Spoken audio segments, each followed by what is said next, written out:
Hey guys, I am back at work on the second of the two Admiral 19A11s I've been working on.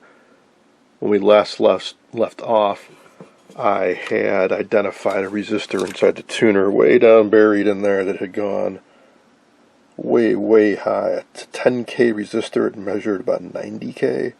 So I replaced that, and performance improved. It's still not fantastic, but we got an image. I also identified that there are a lot of resistors, basically in this entire set, that are bad, but specifically in the video and audio IF, that were 40 to 60% high. I started replacing those. So while I got the tuner out, I also wanted to get down into the audio, which I just finished up with. It's so much easier with that tuner out of the way. There are a lot of caps buried down in here. So that is the 6SQ7 audio preamp and the 6AS5 audio output tube, and this is also part of the power supply. It provides the lower B+ rail. That's why we got a couple electrolytics down here. The original was clamped down here, and I believe this is a replacement, and it has also gone bad now, and you can see it's kind of crummy looking. Well, that's gone, and there were a couple convenient spots on these existing terminal strips, so I mounted those two caps over here. So now that that's done, I can put the tuner back in, although I think I'll leave it out for a while, because with that out of the way, it's easier to work on this stuff too. So in general, there are resistors out of tolerance all over the place on this set. I think the reason is because this seems to have been in a damp environment. There is spotty corrosion all over on top, and some evidence on some of the other components of kind of crud forming, like on the transformers. Basically things are on the phenolic board. The body of those potentiometers had a little bit of surface corrosion. I think you can see it on some of these as well. So these are carbon composition resistors. They're affected by moisture. The more moisture that seems to get in them, the higher they go in value.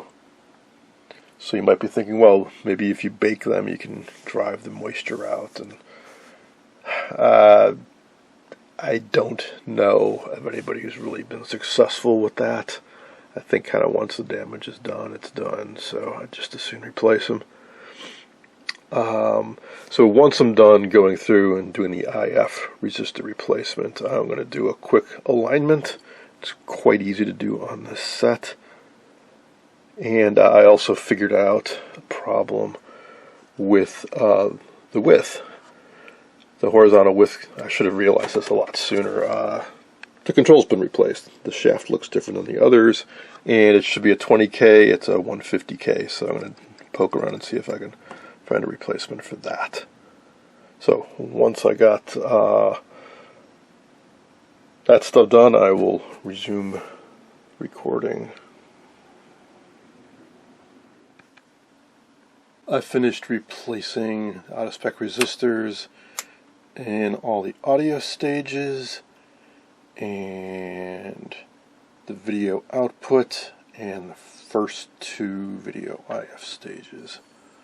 And I replaced the horizontal size control. I figured it'd be a good time for a power-up test. Already, it's looking a lot better. Definitely got better sound. Picture's looking a lot better too now. I wanted to talk to you yesterday. I came. You're gone. I never intended that anyone should suffer. I just wanted to show you mother that I could succeed. Let's see about that size control. Let's hold. Hey, the horizontal size control works now. It's a little off center.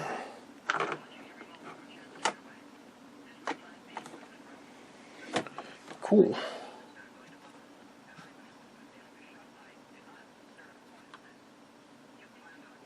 It's not perfect though. It's a little wavery on the left edge. And something's a little dirty. Occasionally get some static coming through.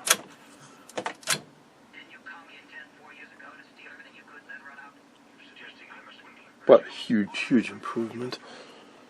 Let's see if I touch the horizontal hold a little bit. Is your left edge get any better?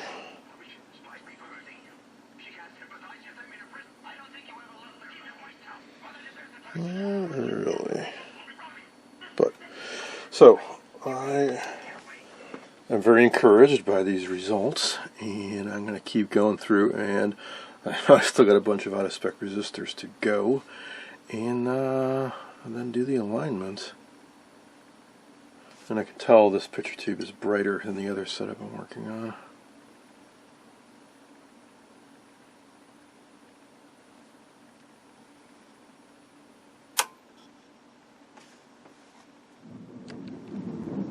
I'm back underneath the chassis now, checking more resistors, and I'm finding more that are way out of whack. Not all horrible. These 4.7 megs in the vertical output circuit are measuring about 5.5. I think that's still within 10%. And these two 10 megs buried down in here are almost dead on. But we get to these 2.7 megs, they're measuring about 5 or 5.5, and there's a 10 meg buried way deep in it, it's measuring 20 meg. In other words, double the stated value. Those are all in the vertical circuit. I expect that to improve a bit when I replace those. But mainly it seems to be the horizontal. So we got the proper horizontal width control in there now, and a new 12K resistor going to it. And it works now, but the maximum width is not as wide as it should be. It should be extended off the sides of the screen, and it doesn't even quite fill it all the way. There are more resistors down here I have not checked, so certainly if some of those are off as much as the other ones we've seen, that could be causing it. Or it might be a matter of simply trying a different 6SN7 tube. There's a new coil I put in place, and it's got new resistors on it already, so I know that those are all up to snuff. And so here's some of the other work I did. So this is all new down here. The out-of-spec resistors, and this is the first IF stage. They've all been replaced. Did some on the second stage. I have not done the third stage or the detector yet. And then I did do the output and the audio, IF, and ratio detector. And the sound is much better now. And I also did do the 6V6, and that was kind of interesting. So, if I take a look back in the schematic, here's the high voltage oscillator circuit. So most of the set runs off of this point, which would be after the pi filter. You got your filter cap, coil filter cap, and then off to the B+. However, some, in particular, well, this goes on the other side because there's a little bit more voltage here, about 20 more volts. I think the idea was to get as much possible out of this. In this particular set, this coil was attached to the other side. Not on the other chassis I've worked on, just on this one. And it seemed like maybe it wasn't original. So here's that choke. And here are the two sides of the filter choke up here. So this had been attached to this point, and the coil was kind of bent at an awkward angle, and the lead kind of twisted around. Well, I relocated it back to this side, which did boost the high voltage a bit. So, I mean, I suppose I'll never know if that was original, or was it a production change, or was it a mistake done way back when? I don't know, but it makes sense to me to put on the higher potential point to get a little bit more oomph, a little bit more high voltage going to the CRT, which makes it brighter. Alright, so I will continue on, kind of going down through here. So we'll do the vertical, and do the horizontal, and then the sync, and then a little bit more on the IF. It's a little tedious, but it's encouraging because as I replace them, usually resistors aren't that far off, and they don't have that big of an impact, but when they're this far off and there's so many, it's definitely making a difference in this set.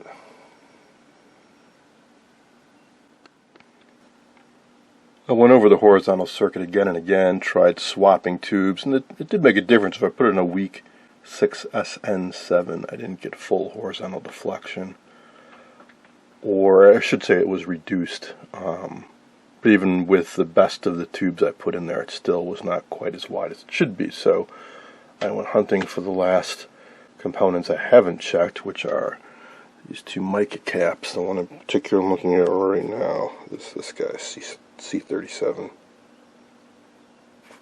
And I believe it's supposed to be rated for 1,000 volts.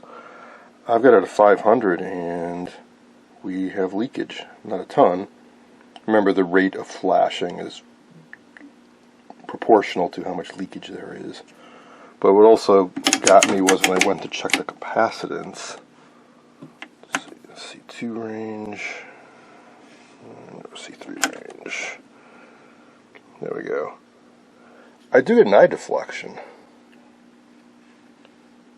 at about 1,000 picofarad, but it's not quite as distinct. The eye is not completely open. I'll grab a new cap and I'll show you what I mean. Here's a new old stock mica cap, 1,500 picofarad. I don't think I have 1,000 on hand, but what I wanted to show you was when I hit that, the eye opens wider and the edges are really sharp. And if I was to check this for leakage,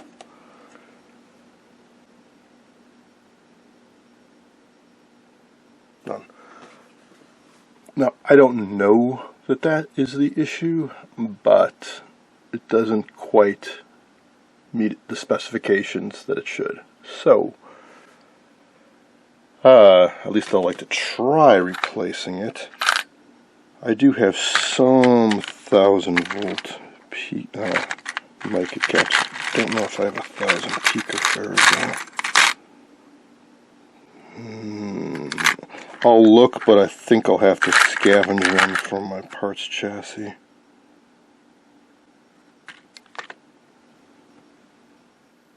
I put in a new 910 picofarad cap because I had one handy, and yeah, it did help a bit. Remember, this set has a rectangular mask, so it doesn't need to go all the way to the sides. The mask will come out to about here, so I do have enough now it can extend beyond the mask, so I do have a bit of play in it, which is what I was trying to get to. So I am going to scavenge one from that Canadian set and put it in there. Luckily my scavenge cap tests good. And let's see how it works in the set. Yes, we have plenty of width. Normally it would be about like that when it's in the set, so now we get some extra overhead. Cool. So, I need to go through and do a bit more cleanup. Not just replacing out of tolerance resistors, but a lot of these caps I just tacked in place. Because I suspected I'd end up saying I need to replace this resistor as well. I can undo that lug and take off all the remains of the old component leads and then do a nice neat job. So I go through and do that. These 4 white caps are going to go and be replaced with these Vima caps. And then I want to do some modifications. One, retrace, blanking, suppression. Turn up the brightness a bit. So when you turn up the brightness on these, you start getting these diagonal lines. Those are retrace lines.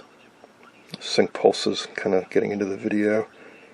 It's a pretty simple modification you can do to eliminate those. It involves adding a resistor and a capacitor and breaking one connection. But something else also I'm curious to experiment with is adding DC restoration. So what's all that about? Generally the higher end sets did it, lower end sets didn't, because it usually involved adding another tube. So let's check out the way the signal path goes. So we get a receive signal, RF amp, mixer, and then through the IF stages.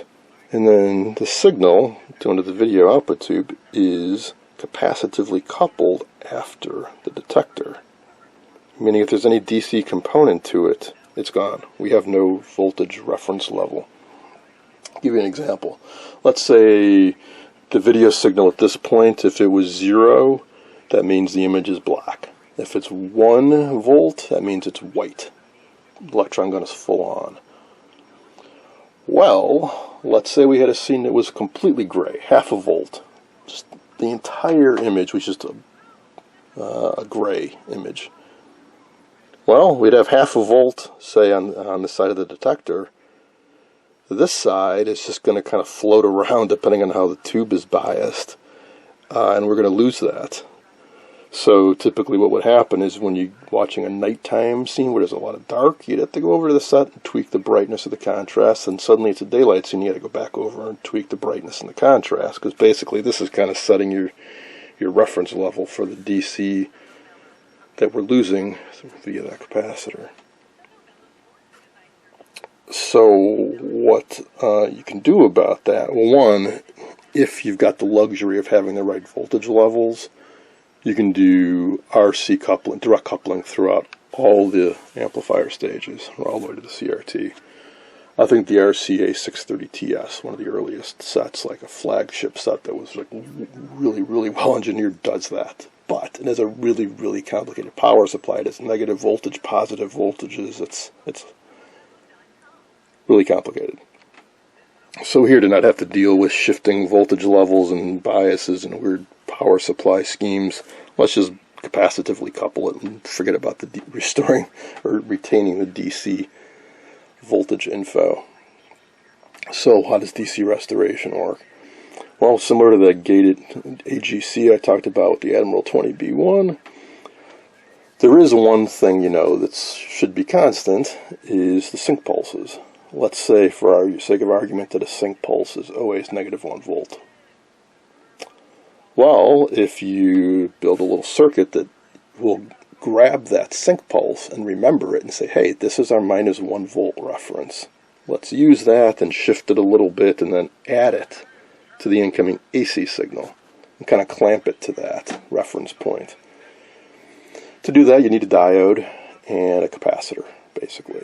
Maybe a few other things to shift your voltage level and shape the pulse and whatever. Filter it a little bit. You need another diode, so where are you going to get it? Well, in this case, they're using half of the 6AL5 for the video detector and half for a crude AGC. They've got nothing left. They'd have to add another tube. They didn't want to do it. Nowadays, we have solid-state diodes, so we can just take a little tiny diode and a capacitor and figure out where to put it in the circuit. Luckily, somebody else already has. I just got to dig up the modification, and we can toss it in here. So it'll be interesting to see what effect that has on watching the set. Just briefly, so for the AGC in this, it's just like an AM radio where they just take the incoming signal, everything, sync pulses, video, everything, and just rectify it, and there's their AGC filter cap. So it just takes the incoming signal and rectifies it, and there. And it drives the first 2 IF stages and the RF stage with the AGC voltage. AGC automatic gain control. It boosts the gain when the incoming signal is weak and lowers the gain when the incoming signal is strong. That's it.